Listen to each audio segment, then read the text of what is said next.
warahmatullahi wabarakatuh.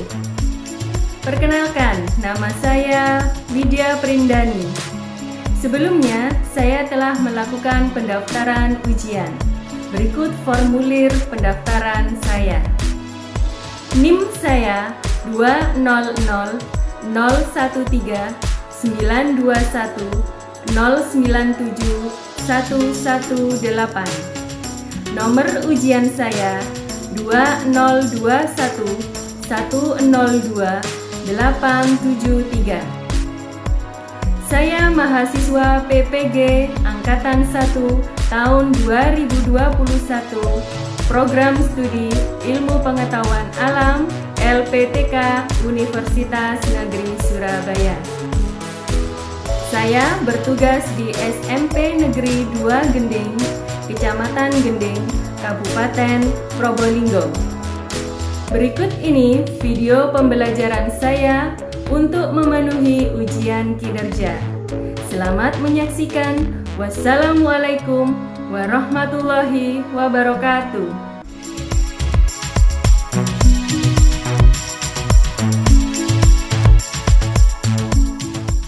Assalamualaikum warahmatullahi wabarakatuh. Bagaimana kabar kalian? Baik, Bu. Alhamdulillah. Semoga kalian semua selalu sehat dan semangat belajarnya ya. Meski belajarnya masih tatap muka secara maya seperti ini. Nah, tidak bosan, Bu Guru mengingatkan agar kalian selalu patuhi protokol kesehatan ketika berinteraksi dengan orang lain. Contohnya apa? Pakai masker, rajin mencuci tangan, tentunya dengan sabun, dan menjaga jarak. Insya Allah kalian dan keluarga di rumah terhindar dari COVID-19. Sebelum memulai pelajaran, marilah kita berdoa terlebih dahulu agar diberi kemudahan dan keberkahan dalam belajar hari ini. Tundukkan kepala kalian saat berdoa ya. Berdoa dimulai. Berdoa selesai. Tadi Bu Guru sudah cek kehadiran di Google Classroom. Ternyata beberapa siswa sudah mengisi absen.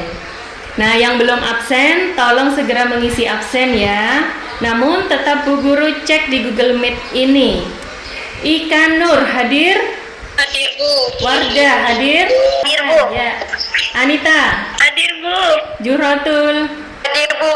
Alhamdulillah kalian sudah lengkap. Sekalian tadi Bu Guru itu cek sinyal. Ternyata sinyalnya aman dan lancar semua, tidak ada kendala. Nah, nanti jika ada kendala sinyal bisa bergabung dengan teman yang rumahnya berdekatan. Sekarang Bu Guru mau tanya, apakah Handout dan LKPD yang sudah Bu Guru share di Classroom sudah di-download? Apakah handoutnya sudah dipelajari? Sudah, Bu. Ya, berarti kalian semua sudah siap mengikuti pembelajaran hari ini. Oh iya, minggu lalu kalian mempelajari materi tentang apa ya? Zat aditif. Review sedikit ya. Nah, zat aditif itu apa sih? Masih ingat? Saya, Bu. Zat aditif adalah bahan-bahan yang ditambahkan pada suatu makanan maupun minuman untuk menambah kualitasnya terlihat lebih menarik dan rasanya lebih lezat. Iya, betul. Zat aditif itu contohnya apa saja sih? Contoh zat aditif ada pemanis, pewarna, pengenyal, dan penyedap, Bu. Iya, tapi kurang satu. Apa lagi? Ayo. Pengawet, Bu. Iya, betul. Ada pemanis, pewarna, penyedap, dan pengawet. Nah, dari materi yang sudah kalian pelajari di handout, adakah yang sulit dipelajari? Belum ada, Bu. Nah, sekarang kita akan belajar tentang zat aditif, khususnya pengawet dan pengenyal. Perhatikan gambar-gambar berikut. Tentunya kalian tidak asing dengan gambar-gambar berikut ini. Nih, Mbak, apa gambar apa? Ini. Ini? Nasi tempura. Nah, ini tahu petis ya. Nah, jajanan-jajanan itu tadi sering kalian beli, biasanya dijual di sekitar rumah, bahkan di sekitar rumah kalian. Betul apa tidak? Dari tampilannya saja sudah kelihatan menarik ya. Rasanya bagaimana? Enak nggak ya? Enak. Oh, enak. Oke.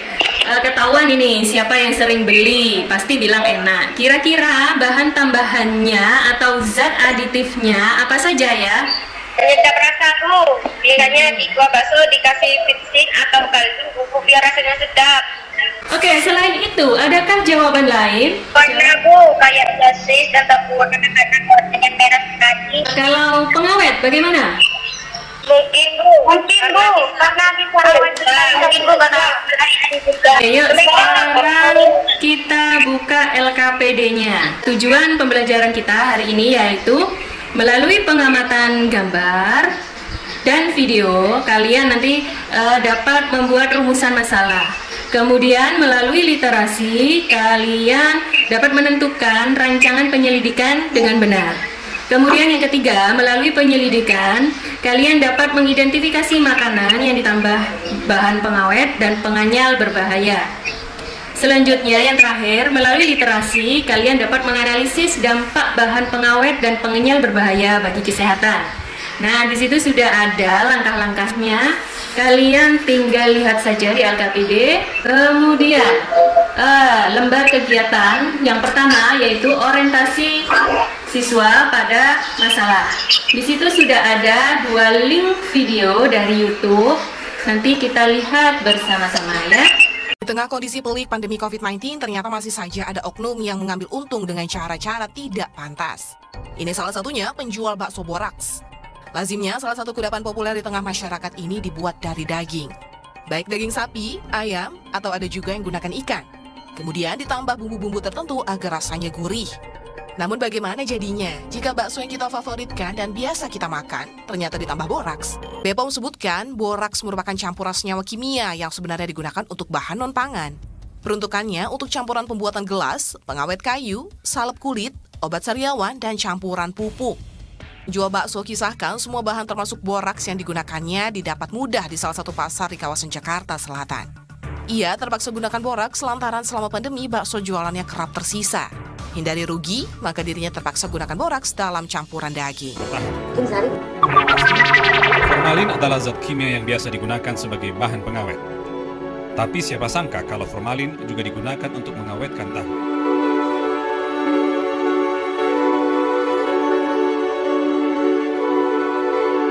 Salah satu penggunanya adalah pabrik milik Burhan. Tempat ini sudah sejak lama menggunakan formalin sebagai pengawet. Tahu hasil produksinya didistribusikan ke Jakarta dan sekitarnya. Kurang lebih kita pakai itu sudah 3 tahun. Kita tahu dari kawan-kawan kita yang dulunya pernah kerja di pabrik tahu lain. Selain formalin, sebenarnya ada pilihan bahan pengawet yang aman bagi kesehatan.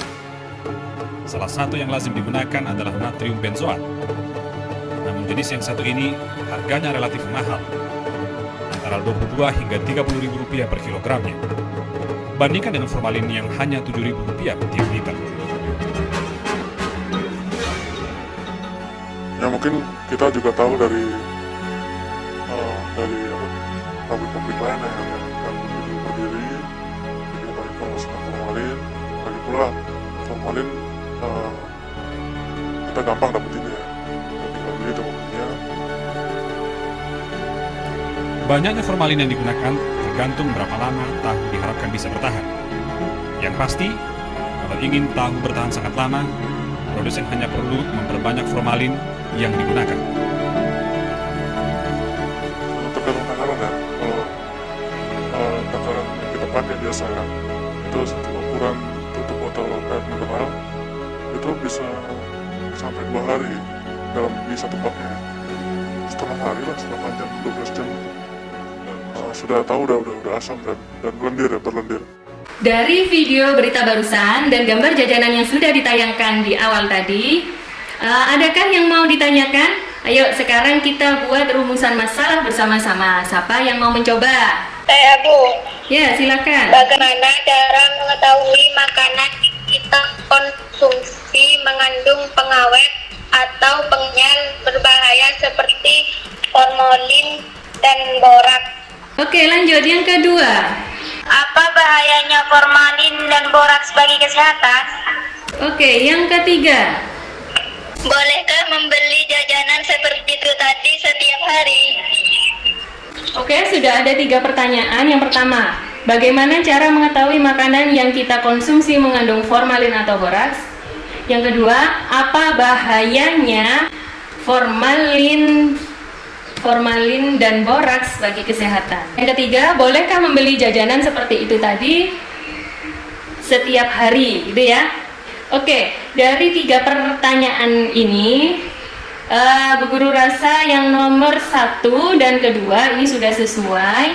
Namun yang ketiga, ini sepertinya kurang pas dengan materi yang akan kita pelajari. Jadi yang kita pakai pertanyaan 1 dan 2 saja ya. Bagaimana? Sepakat? Kalian tadi sudah dibagi menjadi 3 kelompok ya. Nama-nama kelompoknya bisa dilihat di situ. Kemudian petunjuk kegiatannya sudah ada di LKPD. Kemudian aktiflah dalam diskusi kelompok ya. Waktunya 60 menit. Nah, nanti guru akan memberikan kesempatan pada kalian untuk mengumpulkan informasi dengan media handout atau media online. Kemudian kalian dapat mengumpulkan informasi melalui sumber-sumber belajar, baik itu media cetak maupun online. Kemudian Bu Guru nanti akan membimbing kelompok yang mengalami kesulitan dalam pembelajaran melalui WhatsApp group dan pada Google Classroom. Silahkan nanti kalian berdiskusi ya di forum yang Bu Guru sediakan di Google Classroom. Setelah mengumpulkan informasi dari berbagai sumber, nanti jawablah pertanyaan yang terdapat pada LKPD untuk mendapatkan solusi masalah. Kumpulkan hasil diskusi kelompok di Google Classroom. Kita akan bertemu lagi di Google Meet ini ya, untuk mempresentasikan hasil kerja kelompoknya. Selamat kerja kelompok, tetap patuhi protokol kesehatan, maskernya jangan dilepas ya. Wassalamualaikum warahmatullahi wabarakatuh. Waalaikumsalam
warahmatullahi wabarakatuh.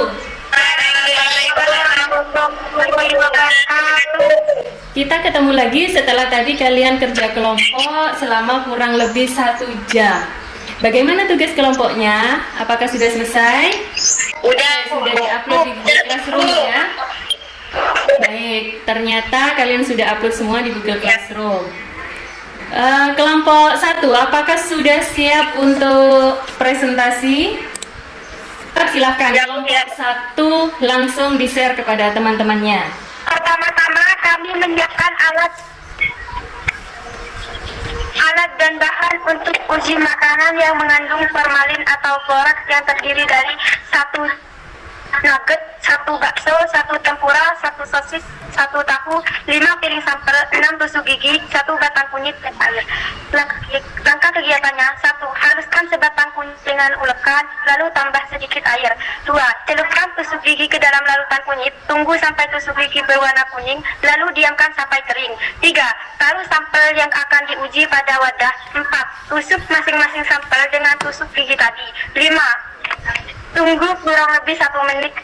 5. Cabut tusuk gigi dari masing-masing sampel. 6. Amati warna pada tusuk gigi. Dari 5 makanan yang diuji, setelah tusuk gigi dicabut dari sampel, tusuk gigi yang berubah warna agak merah ada pada sampel bakso. Pada sampel lain, warna tusuk gigi tetap. Jadi, sampel yang negatif formalin atau boraks adalah nugget, tempura, sosis, tahu. Sedangkan yang positif formalin atau boraks adalah bakso. Menurut kelompok kami, formalin atau boraks tak berbahaya jika dikonsumsi, dapat mengganggu kesehatan. Itu tadi presentasi dari kelompok 1. Bagaimana dengan kelompok yang lain? Kelompok 2, silahkan menanggapi. Itu tadi kunyitnya diulek dulu ya, terus ditambah air. Iya, kunyitnya diulek sampai halus, terus diberi air. Airnya seberapa? Airnya sedikit saja. Kelompok saya menambahkan air 10 tetes saja, biar gak terlalu encer, jadi warna kunyitnya bisa nempel di tusuk giginya. Ada yang mau bertanya lagi pada kelompok 1? Oh ya, kelompok 3 belum menanggapi. Ayo, siapa yang mau menanggapi? Tadi menurut kelompok 1, formalin dan boraks berbahaya jika dikonsumsi, dapat mengganggu kesehatan. Misalnya apa? Tolong disebutkan. Silakan kelompok 1 dijawab pertanyaannya. Boleh teman yang lain membantu menjawab. Dampak formalin atau boraks bagi kesehatan antara lain menyebabkan gangguan pencernaan, misal sakit perut. Selain itu menyebabkan pusing, gangguan ginjal, gangguan hati, gangguan otak, bisa juga menyebabkan kanker. Oke, bagus. Adakah yang mau bertanya pada kelompok 1? Oke, sepertinya sudah cukup ya. Kita lanjut pemaparan hasil kelompok kedua. Silakan kelompok 2, siapa yang mau presentasi? Untuk menguji formalin atau boraks dalam makanan, alat dan bahan yang harus disiapkan adalah 1 bakso, 1 tempura, 1 sosis, 1 nugget, 1 tahu, 6 tusuk gigi pada sampel, 1 batang kunyit. Langkah-langkah kegiatan untuk uji makanan yang mengandung formalin atau boraks adalah: 1. Taruh sampel yang akan diuji pada wadah. 2. Tusuk masing-masing tusuk gigi ke sebatang kunyit. 3. Tunggu sampai tusuk gigi berwarna kuning. 4. Tusuk masing-masing sampel dengan tusuk gigi. Tunggu kira-kira 1 menit. 5. Cabut tusuk gigi dari masing-masing sampel. 6. Amati warna pada tusuk gigi masing-masing sampel. Bandingkan dengan satu tusuk gigi yang tidak ditusukkan ke sampel. Dari 5 sampel yang diuji, tusuk gigi yang berwarna kemerahan ada pada sampel bakso atau tahu. Pada sampel lain, warna tusuk gigi tetap. Jadi, sampel yang negatif formalin atau boraks adalah tempura, sempol, nugget, sosis. Sedangkan yang positif formalin atau boraks adalah bakso dan tahu. Menurut kelompok kami, formalin atau boraks sangat berbahaya jika dikonsumsi, dapat mengganggu kesehatan. Dampak formalin atau boraks bagi kesehatan antara lain menyebabkan pusing, muntah, gangguan ginjal, hati, limpa, otak, menyebabkan kanker dan kerusakan sel-sel dalam tubuh. Oke, itu tadi presentasi dari kelompok 2. Bagaimana dengan kelompok yang lain? Coba kelompok 3 dulu yang menanggapi. Menurut kelompok 2, kenapa formalin berbahaya untuk dikonsumsi? Bagaimana kelompok 2? Silakan dijawab. Karena formalin merupakan bahan kimia yang umumnya digunakan sebagai desinfektan, pembasmi serangga, dan pengawet dalam industri pembuatan pembuatan resin plastik, industri kayu, kertas, dan tekstil. Bahan kimia ini kerap dipakai untuk mengawetkan mayat, jadi bukan untuk campuran makanan. Apakah kelompok 3 mau menanggapi lagi? Silahkan. Cukup, Bu. Baik. Oke, silahkan sekarang kelompok 1 yang menanggapi pemaparan hasil dari kelompok 2. Untuk menyiapkan tusuk gigi, seberapa indikator berapa lama tusuk gigi ditancapkan di sebatang kunyit?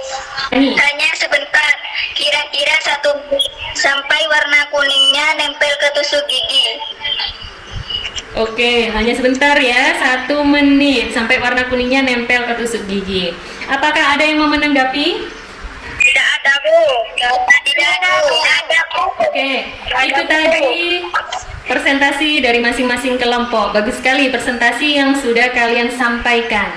Kalian sudah sharing dengan teman-teman yang lain dengan percaya diri. Untuk pemaparan hasilnya juga sudah betul semua.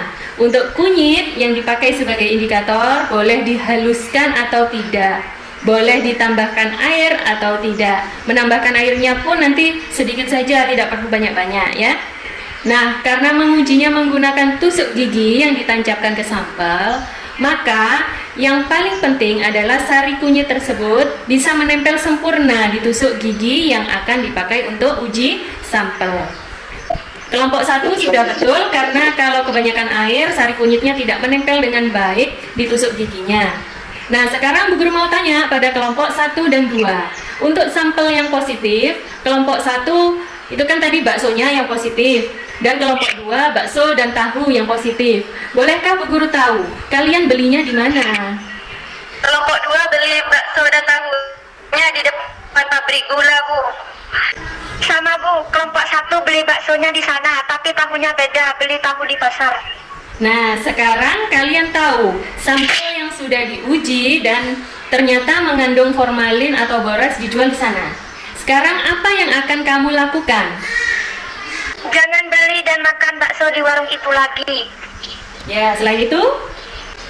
Lapor ke Dinas Kesehatan, Bu, agar penjual tersebut ditegur dan tidak menggunakan formalin boraks lagi ke baksonya. Oke, bagus sekali idenya. Yang terpenting, kalian harus berhati-hati dalam membeli dan mengkonsumsi jajanan. Jangan sampai bahan berbahaya seperti formalin, boraks, itu tadi masuk ke dalam tubuh.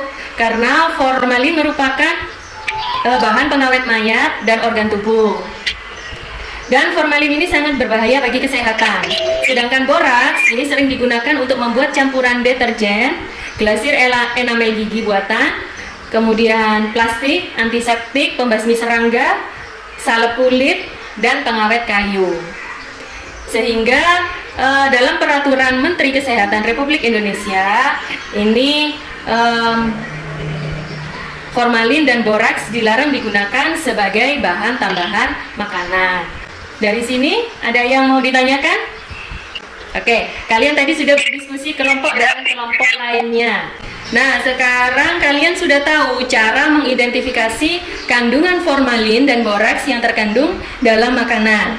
Kalian juga sudah tahu apa bahayanya jika kandungan tersebut masuk ke dalam tubuh. Nah, mulai sekarang apa yang bisa kalian lakukan agar terhindar dari makanan yang mengandung formalin dan boraks? Kalau mau makanan yang kita beli di luaran sana, hendaknya diuji dulu. Kita bisa membawa tusuk gigi dari rumah yang sudah dilumuri kunyit sebelumnya. Kalau hasilnya mengandung formalin atau boraks, sebaiknya tidak kita makan. Iya, bagus sekali. Ilmu yang kalian dapat ini jangan sampai berhenti di kalian saja. Kalian bisa memberitahu kepada orang lain seperti orang tua, saudara, teman, tetangga, agar mereka juga waspada dan terhindar dari bahaya formalin dan boraks yang terdapat pada makanan. Paham ya? Oke, adakah yang masih belum dipahami anak-anak? Oke, kalau sudah jelas, selanjutnya buatlah karya tulis tentang dampak penyalahgunaan zat aditif seperti pengawet dan pengenyal bagi kesehatan. Nah, ini dikerjakan di rumah. secara individu ya. Kemudian minggu depan bisa dikumpulkan. Sekarang kita buat kesimpulan ya berdasarkan rumusan masalah tadi. Macam-macam zat aditif ada apa saja? Ya, selanjutnya Warna, selanjutnya penyedap rasa, yang keempat, Awet. yang kelima. sinyal, Oke, bagaimana cara mengidentifikasi formalin atau boraks pada makanan? menggunakan tusuk gigi yang telah dilumuri kunyit. Kemudian tusuk gigi tersebut ditusuk pada makanan yang akan diuji. Ditunggu kurang lebih 1 menit. Jika warna pada tusuk gigi tidak berubah, maka makanan tersebut tidak mengandung formalin atau boraks. Jika warna kuning pada tusuk gigi berubah warna menjadi merah bata, hal ini menandakan ada kandungan formalin atau boraks pada makanan yang diuji tersebut. Oke, betul sekali. Menggunakan tusuk gigi yang dilumuri kunyit. Kemudian tusuk gigi tersebut ditusukkan pada sampel makanan yang akan diuji. Tunggu sekitar 1 menit. Kemudian cabut tusuk gigi dari sampel, amati warna tusuk gigi tersebut. Kalau warnanya tetap kuning maka negatif formalin boraks. Nah, kalau warnanya berubah kemerahan berarti positif formalin dan boraks. Oke, lanjut. Dampak formalin atau boraks pada makanan bagi kesehatan apa saja? Dapat meracuni sel-sel tubuh, Ya, selanjutnya. Dapat menyebabkan kerusakan hati, ginjal, limfa, dan otak. Ya, sebentar. yang merusak saluran pencernaan, misal sakit perut, diare, peradangan mulut, tenggorokan, lambung, dan usus. Oke, yang keempat. Menyebabkan iritasi kulit dan mata. Yang kelima.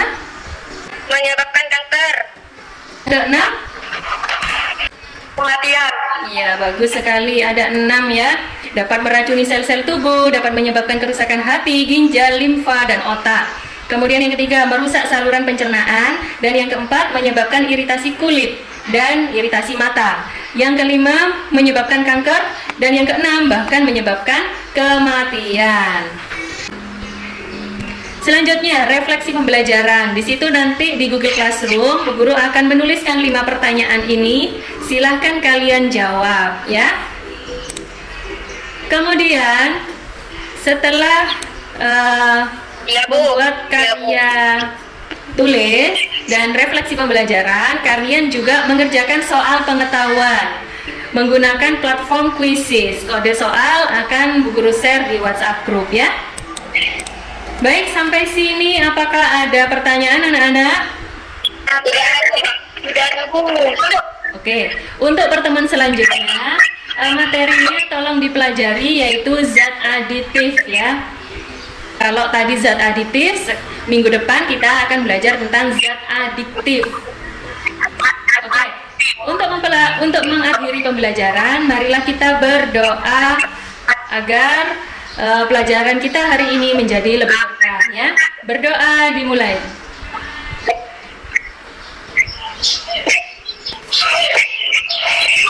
Berdoa selesai. Baik anak-anak, wassalamualaikum warahmatullahi wabarakatuh.